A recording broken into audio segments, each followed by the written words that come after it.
Welcome to Krasnoyarsk 2019, the 29th Winter Universiade, for the final day of action from the fun park Beprovelog. It is the slalom for the men today, the ninth and final medal to be decided in what has been a fantastic alpine program. And we start with the first run of the men's slalom. As always, slalom day involves two runs, the first coming up for you just now, the second later on this final day of action from Fun Park Beprovelog. And the fastest 30 from the first run will go in reverse order in the second run. It is a glorious spring day here in Fun Park Beprovelog, above freezing at the top as we look down over the city and the mighty river Yenisei that flows through the heart of Krasnoyarsk. And this first pattern of gates set by the Japan coach Hiroki Honda, 53 gates, and they will be skiing on the skiers' left-hand side of the run in this first leg on that set of gates. Two sets of gates up there at the moment.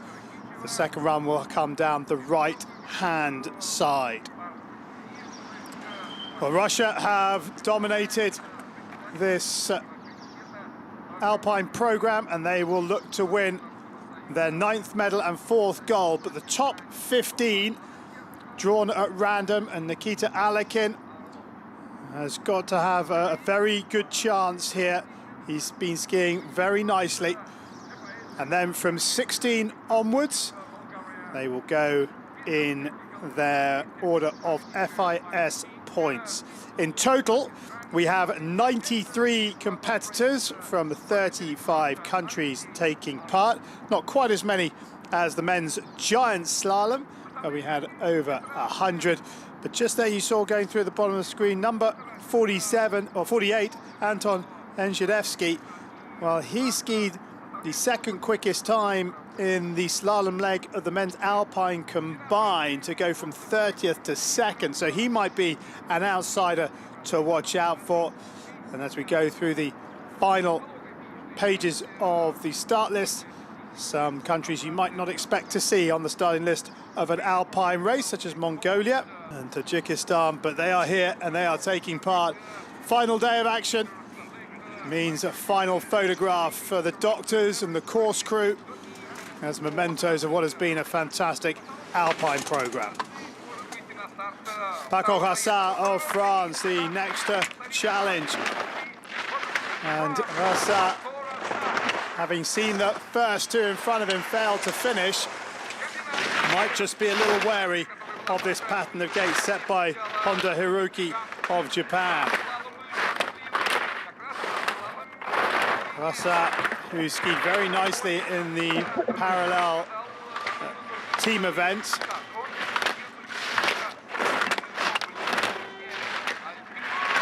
27.84 on that time split.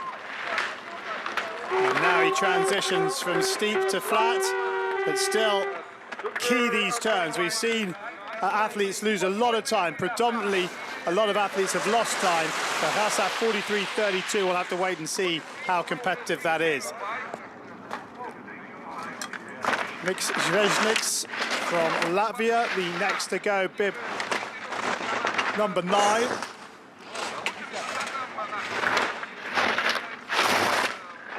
A couple of wins this season in FIS races and entry league FIS races.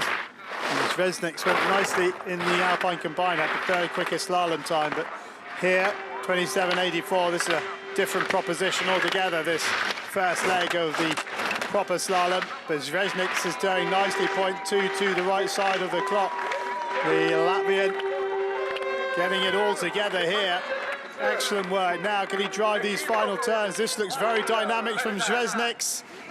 And he does increase his lead by 100.23 the right side of the clock. We have a new leader.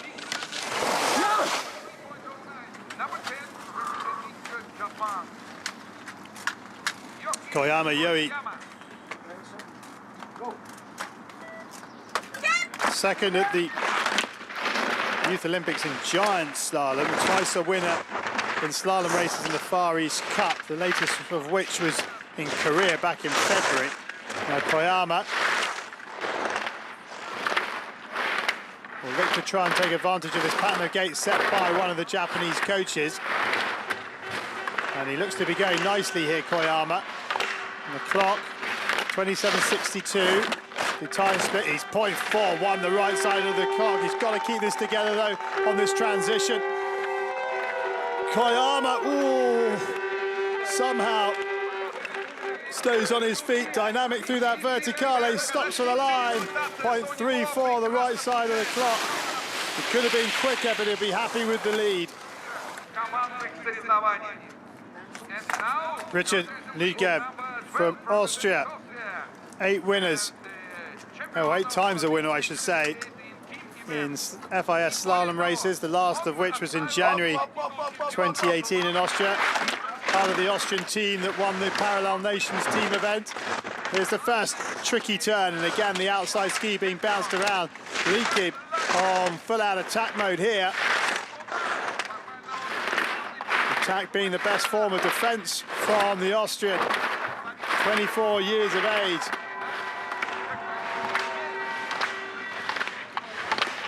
Nicely done. Liegeb in good form, but he's 0.19 the wrong side of the clock. That's in touch though. The Austrian, if he can ski quickly here, remember Koyama had an error coming off the transition from steep to flat. Liegeb driving, 42.75, 0.17 the wrong side of the clock. That is a good position to be in for a second run charge, although he looks a bit disappointed from the body language. Simon Efimov from the Russian Federation. 3 top 5s in slalom races this season. What can Efimov do here after the disappointment of Alpins skiing out? Efimov, the second Russian in the top 15 seeds. And Efimov looks in control, doesn't he? Nice still upper body, legs doing the work, and it relates into the clock, but here's an error, and Efimov on the backs of his skis manages to stay in the course. Has it cost him any time? Efimov drives for the line. No, it has not. He's found another load, and he leads by 0.86. Baptiste Silvestre is out of the star hut. Now the Frenchman, 20 years of age, 2 podiums in slalom races during his racing career, one of which was this season. He was 3rd in an FIS race in February. And this is an excellent run from Silvestre. Just 0.19. No one has been anywhere close to Efimov, our leader, until this moment. Oh, was that a little error? Baptiste driving for the line. 0.24. The race is on. Efimov now has a bit of pressure on him. That is an excellent run from Baptiste Silvestre. Alexei Ovchinnikov of Russia, the next challenge. 21 years of age. A couple of slalom wins in his career, the last of which came about 14, 15 months ago in an FIS race here in Russia. Now, Ovchinnikov.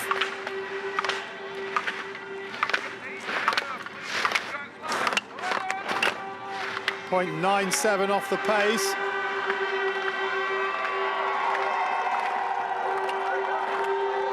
Getting plenty of support from the home crowd. And Ovchinnikov goes sick, 1.31 off the pace. So what a first run we've had in the men's slalom, but it's the Russian Federation that lead the way. Simon Efimov leads by 0.24 of a second from Baptiste Sylvestre of France. Koyama Yoi of Japan is third, 0.86 off the pace, but it's going to be very interesting in this second run. The top 30 going in reverse order, so Sylvestre will have to try and put the pressure on Efimov in that second run. A really, really difficult opening run of the men's slalom, a high attrition rate, but a second run that is set up beautifully.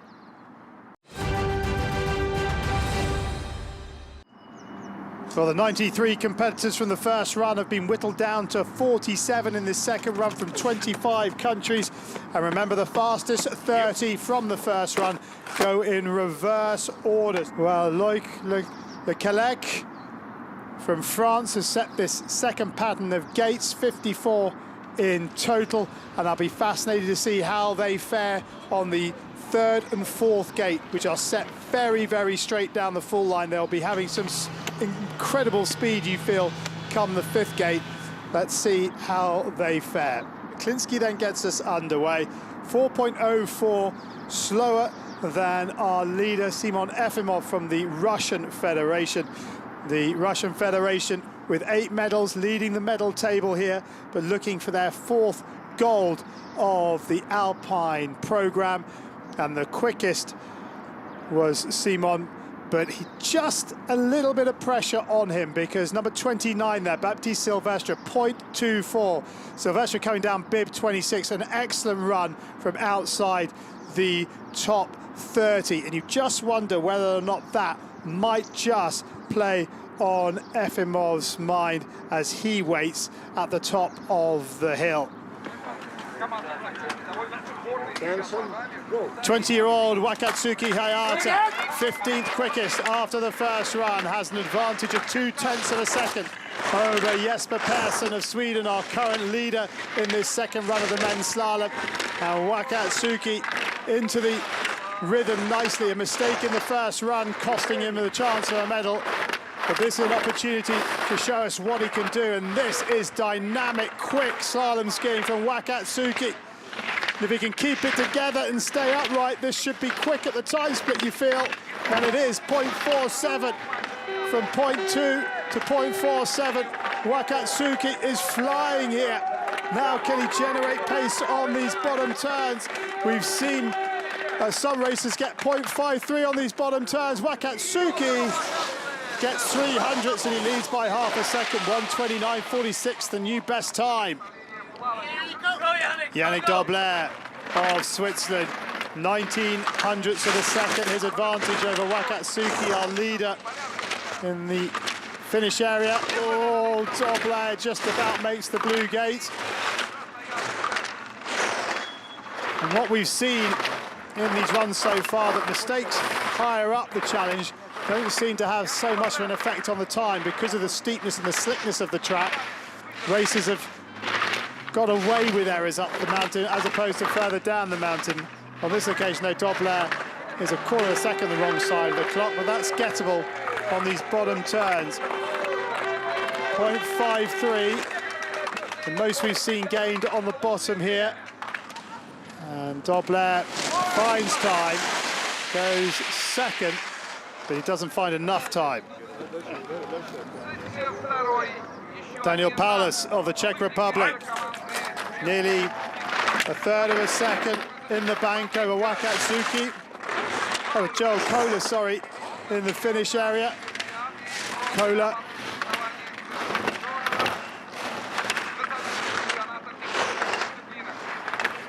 Oh, my apologies, my assistant just playing up. It is Wakatsuki who is the leader, and Paulus has 0.32 of a second over him.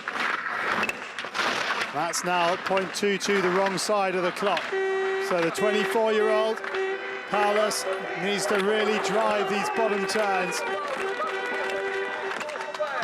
trying to generate the speed, 1:29.46. He finds just 200ths, goes third. Bib 3 is Paco Rassa of France, Rasa has 7/10 over Wakatsuki, our current leader, but Rasa is 1.43 seconds slower than Efimov from the Russian Federation, the leader after the first run. So he has to try and find time on Wakatsuki and apply pressure to Efimov at the top of the hill. And they just look a little heavy, some of these turns, and you wonder whether or not the 7/10 will still be there. Well, it is still there, and he's found 100th of a second. So Rasa doing nicely on those top turns, but can he drive through these bottom turns? Rasa, 4 slalom podiums in his career, 2 this season.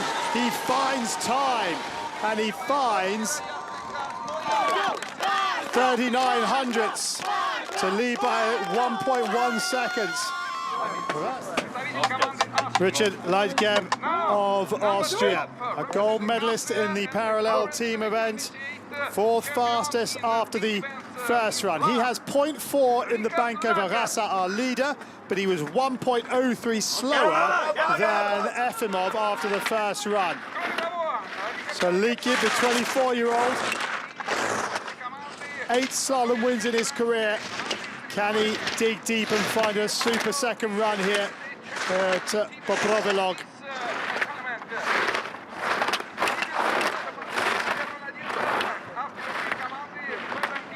So, oh, looking dynamic, perhaps a little heavy on that left edge, but he's looking good here. Running a little late in the line, but he's still got the green light. He's found 12 hundredths. This is good from Leitgeb. Now can he drive on these bottom turns? Can he find the sort of time Rasa found? Rasa found 0.39, Boisset 0.53. And he loses time, but he still leads by 0.28. He loses 24 hundredths in those final turns. Koyama Yoi of Japan. His advantage over Leitgeb of Austria, our leader, 0.17 of a second from the first run. Koyama, the 3rd quickest after the first run, but a full second slower than Efimov in that first run. He needs to fly down here. Can he add to the advantage of 0.17? Looking a little ragged and a little heavy on some of those turns, and it relates in the clock. He's lost 6/10 now. 0.53 is the most amount of time we've seen in this second run between the time split and the finish. So this is still on for Koyama if he can drive out of these bottom turns. He doesn't find enough time. He finds only 9 hundredths, and that means that Leitgeb has a medal because there's only 2 remaining at the top. Baptiste Sylvestre, 2nd quickest after the first run. Can he apply pressure to Simon Efimov of the Russian Federation on this second run from a bid number of 26, so from outside the top 15 seeds? It was an excellent first run from the 20-year-old, and these are good turns from Sylvestre. Sylvestre just getting a little heavy on the left edge, and he's down, and he is out. Sylvestre is out. Rasa will pick up a medal. Simon Efimov of the Russian Federation. His advantage from the first run, 1.03 seconds. You would think this is a formality for the Russian athlete just to stay on his feet. But you can take it too easy, you can come up with a mistake, but he will look very relaxed between runs, chilling out in the athlete's zone, listening to his iPad. And he loses a chunk of time, but he's got so much in the bank. He just has to stand upright. Efimov to give Russia their 4th gold medal, 128.08, comfortable 0.94 for Simon Efimov of the Russian Federation, and he takes gold in the men's slalom.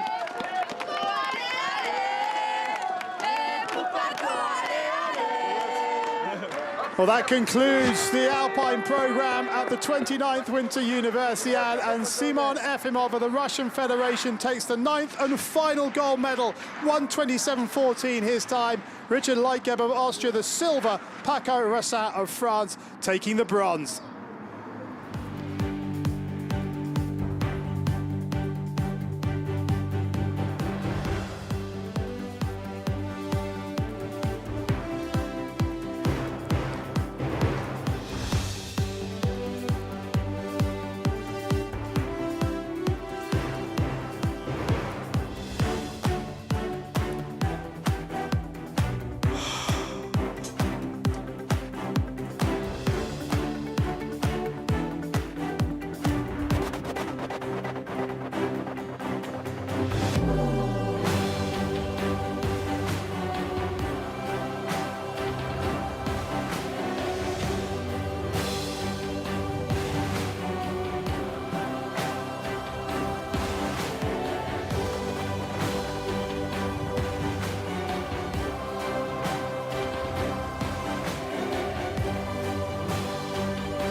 So now we will have the flower ceremony for the men's slalom, the final flower ceremony of Krasnoyarsk 2019, the 29th Winter Universiade. Third place, representing France, Paco Raussin. Paco Raussin of France wins France's first individual medal in the men's competition, their second overall. After Arro picked one up, a bronze in the Alpine combined. Congratulations to Raussin. Second place, representing Austria, Richard Leitgeb. Richard Leitgeb wins Austria's first medal in the men's skiing to go with the 3 golds and the silvers picked up in the ladies' side of things. Congratulations to him. Representing Russian Federation, Simon Yefimov. And Simon Yefimov of the Russian Federation wins Russia's 4th gold of the Winter Alpine program. Their 9th overall. They topped the medal table here at Fun Park for Provilog, and Yefimov set up that gold with the first run, an epic first run, and he brought it home in run 2. Congratulations to Simon Yefimov, Richard Leitgeb and Paco Raussin, our medalists in the final event here at Krasnoyarsk 2019, the men's slalom. Well, that concludes the Alpine program from Fun Park Provilog and Krasnoyarsk 2019. The 29th Winter Universiade has delivered some epic skiing. Russia topped the medal table in the Alpine skiing and they win the final event. We hope you've enjoyed the action.